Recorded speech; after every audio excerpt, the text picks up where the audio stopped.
Live from downtown Detroit, home of WDIV and Click on Detroit, Local 4 News Today at 6 starts now. It's Easter Sunday. We take a look at how one of the biggest churches in Metro Detroit is preparing to welcome hundreds for Easter services and how they plan to keep their congregations safe. One of Metro Detroit's biggest universities announces new campus restrictions as COVID cases surge across the state.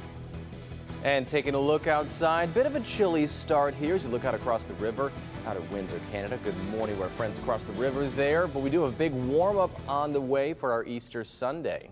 Good morning, everyone. It is 6 a.m. on your Easter morning, and I am Kim DeGiulio here with Grant. Good morning, Kim. Always nice to have you here on Local 4 News today. Let's get right to Andrew, though, because Andrew, hopefully we've got a nice forecast for those safe Easter get-togethers today.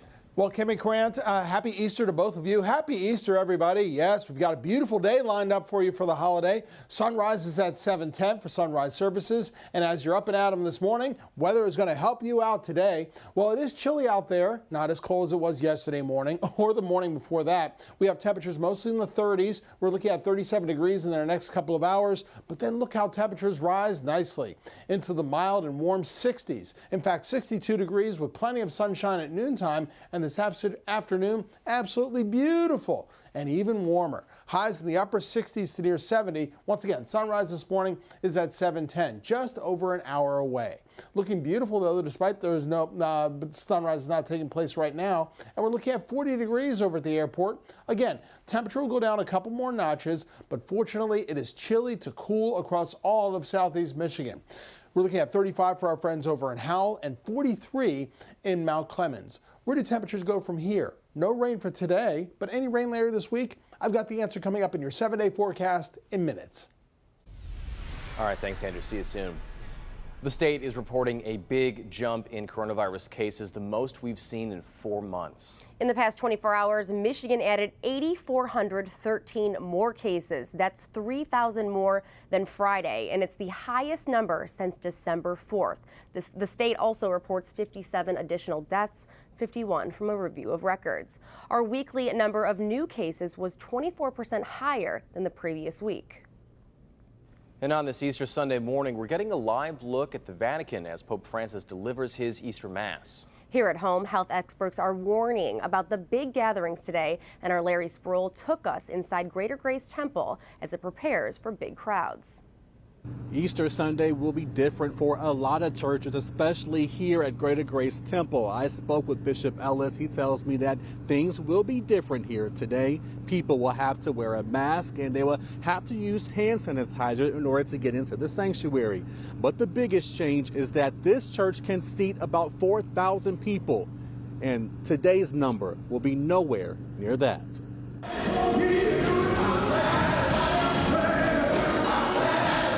Saturday, the Greater Grace Temple Music Arts Department is gearing up for the biggest day on the Christian calendar, Easter Sunday. We're going to have our praise dancers. They're going to be dancing, of course, in abbreviated praise dance ministry. Our choir is abbreviated. We actually just recorded an album a couple Saturdays ago. But Bishop Charles H. Ellis III with Greater Grace Temple on West 7 Mile says they're known for executing elaborate productions on Easter Sunday. But this year, that will not be happening. I'm not expecting there to be 2,000, 1,000 people here.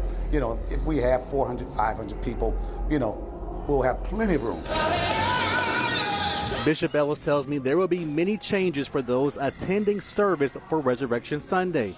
You have to wear a mask. Every other row will be blocked off. Temperatures taken at the door. You must use hand sanitizer before entering, and most importantly, there will be no contact inside the sanctuary. This pandemic has caused us to do things totally different, and I think that we've done a great job at Greater Grace Temple. But as the COVID numbers continue to go up here in Michigan, both state and national leaders, including Dr. Matthew Sims with Beaumont Health, are urging people not to gather in large crowds this weekend. Any gathering. Doesn't matter if it's for a religious holiday or it's for a barbecue or it's for a sporting event, any large gathering of people where they are in close proximity to each other is dangerous. We need to do two things. We need to prevent the contact and we need to vaccinate as many people as possible. Those are the only two things that are going to slow the progression of this. And Bishop Ellis tells me they will continue their outdoor services starting again next Sunday. They only moved inside today was to celebrate Easter. Larry Spruill, Local 4. Thank you, Larry. And Wayne State University is planning new campus restrictions if things don't change. The university will cancel face-to-face instruction with an exception for clinical rotations. All athletics and competitions will be suspended and guest access to student housing will be limited. The university says it will impose these restrictions if case numbers don't fall in the next 3 days. Well, Governor Whitmer says she's concerned about spring break travel causing the number of COVID cases to spike. 37 pop-up testing sites are opening across the state as of yesterday. The goal is to test as many people as possible coming back from spring break vacations. Saturday's 4 testing sites were open at schools in Metro Detroit, including this one here at Stevenson High School in Livonia. We were just down in Charleston, South Carolina for spring break, and we just wanted to make sure we're safe before we get back in the world.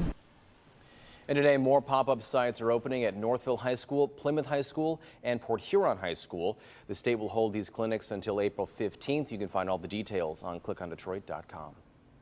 Health experts say the best way to stop the surge is through vaccinations. Tomorrow, appointments will open up to anyone 16 and older statewide. We're getting another look at the efforts underway at FEMA's Ford Field site. As of Thursday, more than 48,000 doses were administered there. 6,500 were given out through the mobile clinic. FEMA is also giving doses to local health departments, with the most going to Wayne and Oakland County so far. We're learning more about the man who rammed a car into 2 officers at the U.S. Capitol, killing an 18-year veteran. A U.S. official tells the Associated Press 25-year-old Noah Green had been suffering from delusions, paranoia, and suicidal thoughts. He was shot and killed by police after he got out of his car and lunged at officers with a knife. Police say Green slipped through a gate that was open to allow traffic in and out of the Capitol. Capitol Police Officer Billy Evans was killed.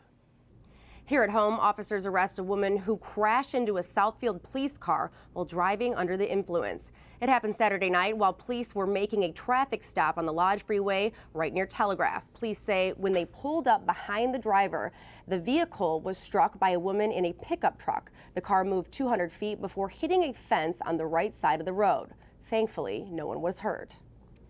The Detroit Police Department hosted a drive-through Easter event for families on Saturday. Folks stayed in their car as police passed out over 300 candy bags to kids. Police say they host this event to give back to the community. So when we have time for fun or good times, we like to give things back to the community. So what we have is we have a population of seniors and we have a population of young people in this precinct. So we have a lot of children. So we try to this is one of the events that we try to let them have some fun. The event happened at the department's 11th precinct near Nevada and Van Dyke Avenue. And the DOSSIN Great Lakes Museum invited families to participate in its first ever Easter extravaganza. The event happened on Belle Isle Saturday morning. Dozens of kids hunted for eggs. Some even got a special prize if they found a golden egg. The event also featured music, arts and crafts, and food trucks. We saw all those folks bundled up yesterday. Hopefully, we don't have to do that today. I don't think we're going to. It is getting nicer and nicer each day, so I'm hoping Andrew comes through for us. Me too, Andrew. What do you say? Kim and Grant, with some help from Mother Nature, things are looking perfect later this afternoon. It's a little cool to chilly right now, but we have many temperatures starting off in the 40s. Not a drop of rain in sight, no snowflakes around either for today. We got plenty of sunshine, but how much warmer does it get? We'll talk more about today's forecast and whether or not the warm weather will last this week in your 7-day forecast. Great start for the Detroit Tigers, actually going for the sweep in their first series. We'll talk about them, and not that great for the Pistons coming up in sports.